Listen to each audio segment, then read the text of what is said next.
Hey guys, before I start, I just want to give a shout out to my friends in Minnesota and also my brother in law's family who is from Minnesota itself.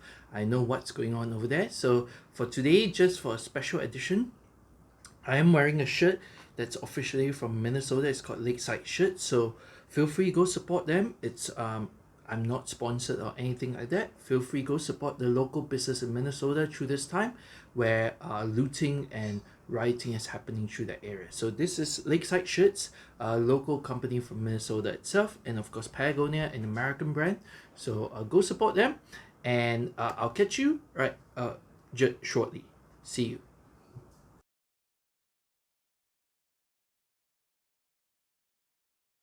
What's up, everybody? Welcome back to another episode. It's been 5 days since the start of phase one. I hope you guys are enjoying it, going back to work, and life is slowly going back to normalcy.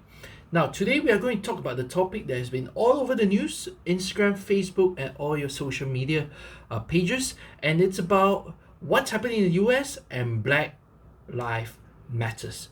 Now, you might be thinking then, why this topic and how does it affect us here in Singapore? Now, the Black Lives issue has been taking over the internet by storm because of a guy called George Floyd who got a knee into his neck, and because of that he couldn't breathe and he actually died. Right, his last words was "I can breathe," and his air got cut off and he died.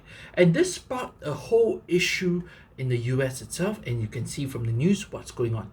But this actually makes us reflect on ourselves here in Singapore, where we may be very far away from the issue, but yet this issue is actually just at our doorsteps. Right? This issue about racism or marginalizing people has been prevalent for a very long time in every part of the world, Singapore included as well. Now, in what way is this happening in Singapore? Firstly, we are going to talk about the migrant workers issue. Sorry about that. The migrant workers issue. And secondly, right, some of the things that you might have seen online that really reeks you as a Singaporean. So like me as well, I'm a born and bred local Singaporean. We have been taught about racial harmony and racial diversity in school, how to mix with our local communities to celebrate their cultures, their holidays, and their lives. But even in a place like Singapore, this issue still happens. For example, when you go apply for a job online, sometimes they ask you, right, only Chinese speaking people or only Chinese. Likewise, when renting a house, some people do not want to rent to people of a certain race because of certain issues and so on.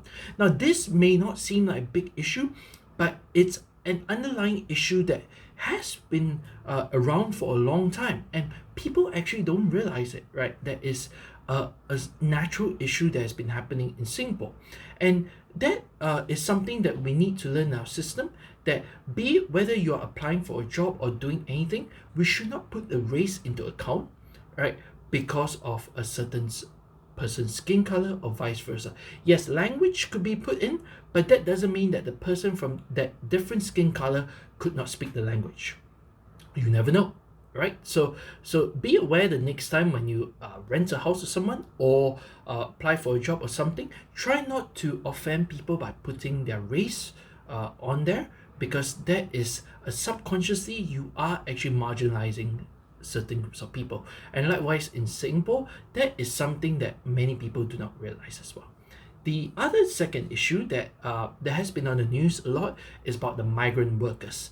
Now, recently, migrant workers has been a headline news in Singapore because of the spread of COVID-19 among their communities. And the government has been contact tracing them, quarantining them so that they can stop the spread to the local community in Singapore. And they've been doing it quite well.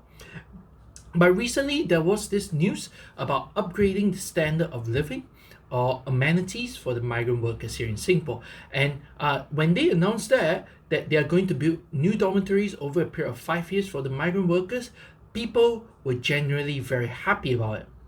But when the government announced the second part, the internet went crazy and the comments started to get very unsavory. And that was when they started to try to build the dorms near the neighborhood areas. Now, they did not specifically say in the neighborhoods, it could be the outskirts or the areas as well. But that sparked a whole online debate about why should you build migrant dormitories near our communities. You are spoiling the image, the values, and so on. And that is actually a very Singaporean issue that needs to be addressed, because if we support these migrant workers, why are we making a big fuss about them living near us as well?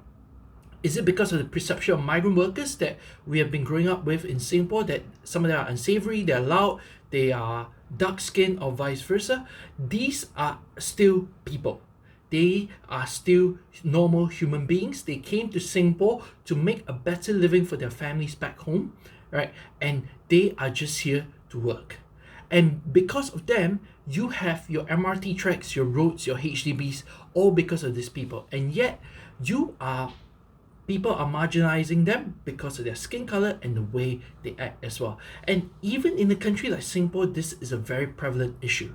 Imagine the rest of the world.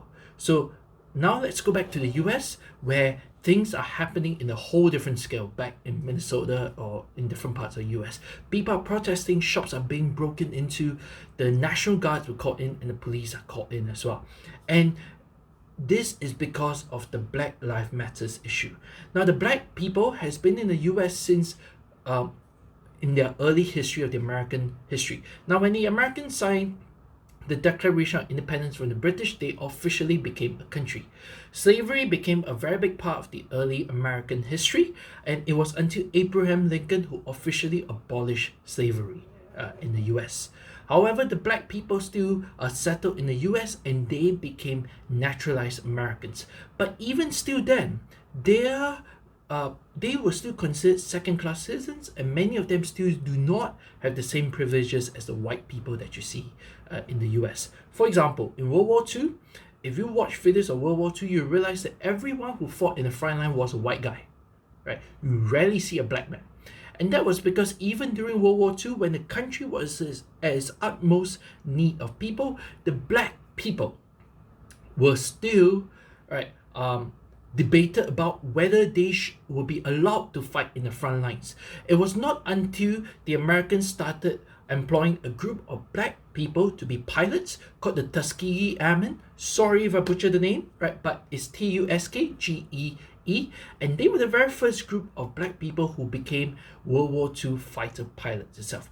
Go Google them, go watch a documentary about them, and go understand the politics behind that, because even for black Americans who wanted to fight the war to represent America, they were still debated and marginalized about it. And that was in 1940s. In the 1970s, Martin Luther King, a preacher and an activist for the black people, came out on Washington to speak about his classic speech about I Have a Dream, where he wanted equality for the black people here in the US. And these were issues that happened 40 years ago, and now in 2020 we are still having these issues in the US. And that is a prevalent issue in the US right now about Black Lives Matters. Now, why is this important? Because of what happens in the past. Slavery, World War II, and vice versa. We do not want the history to come back to bite us, but rather we want these people to have the same standards as the white people in the US, because they have been there all their lives. Like us Singaporeans, our ancestors may be from different parts of the world.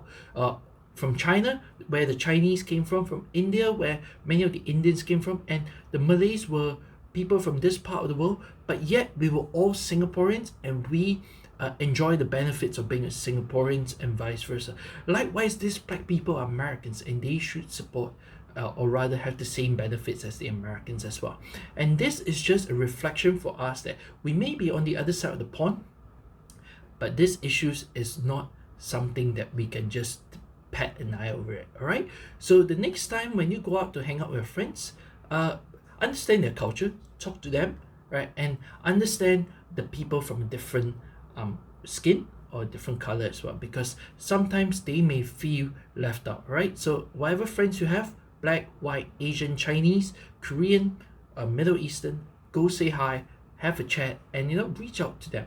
You may never know. You might break the barriers between the different cultures. So I just want to say thank you very much for watching. I know this has been a very sensitive issue to many people, and I just want to share my point of view and what I feel about it, right? So stay safe. I'll see you guys next week on another episode, and peace. Ciao.